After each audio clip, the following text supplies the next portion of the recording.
To the conflict in the Middle East and the unrelenting idiocy that defines the West's support of terror. Now, I want to do another quick fly around the world and look at some of the horrific attacks on Jews just this week. So first, and we always have to be fair here, I'll show you the incident. Then I'll show you where the Jewish community attacked first, because clearly it's science. So let's kick it off in Canada. Mobs rioting in the streets.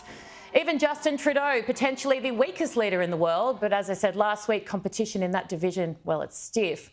He called the violent attacks anti-Semitic, but according to the Amsterdam theory, that cannot be true. The Jews must have started it. So now let's go to the pictures of the catalyst, the rioting Jews. Oh, no, wait, I knew we would.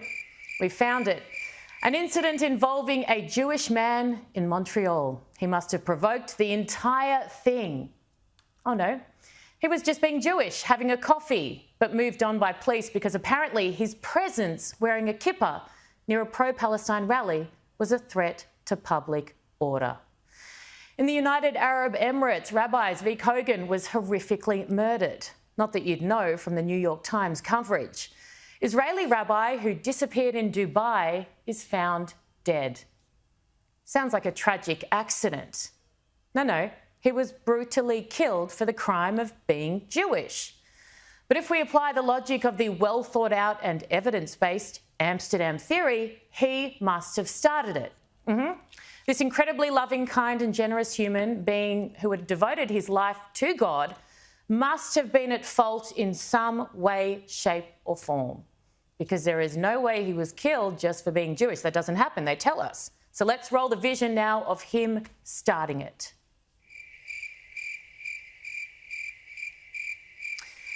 In Melbourne, the Jewish community themselves were forced to come out and defend a synagogue after plans of a pro-Palestine protest across the road emerged. In fairness, according to the AT, the Amsterdam theory, the protests would have only been reactionary. The Jews must have gone to another religion's place of worship to intimidate and harass. Fair's fair. We cannot conceal the truth. Roll that vision now, please. In Washington, D.C., a random man wearing a kippah was harassed by a Palestinian news network. I'm not afraid to talk in public on the street. He's afraid.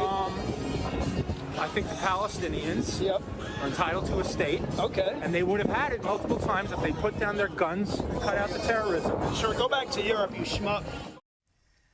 Now, I don't even need to play the crickets. You know he did nothing prior. He's Jewish, therefore deserves to be harassed and then insulted.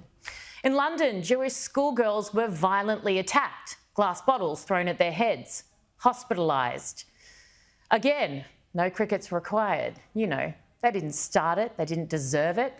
They did not stand a chance in a country that continues to shamefully tolerate and at times encourage the most vicious attacks on a minority group, yes, just because of the God to which they pray. This isn't rocket science, by the way. I'm not a genius, unfortunately. Other media could do this too. Point out the bleeding obvious. So why don't they? And for those sitting there now thinking, and I get it, I'm not Jewish, I'm not from Israel. Look, that stuff's not nice, but it doesn't really affect me. It does. It already is. Our own Christmas traditions here in Australia, the unveiling of the Maya window, ruined this year by these protesters. In New York overnight, a Thanksgiving parade ruined by these protesters. You don't need to stand with Israel or agree with every move they make to stand against what their enemies represent. But they are the only country currently fighting back and destroying the terrorists currently trying to destroy our way of life. At least for the most part, Israel's enemy is on the outside. Yes, they're close and they're dangerous, but as a country, regardless of each individual's own political persuasions, they know definitively what they don't want, because when that ideology is emboldened, they die. For most people in the West, that's not the case yet. But as this movement grows, and it is, we won't have an iron dome to protect us. Unlike Israel, the enemy in the West is already within. And the damage they will be capable of with just a little more encouragement and leniency will be unthinkable.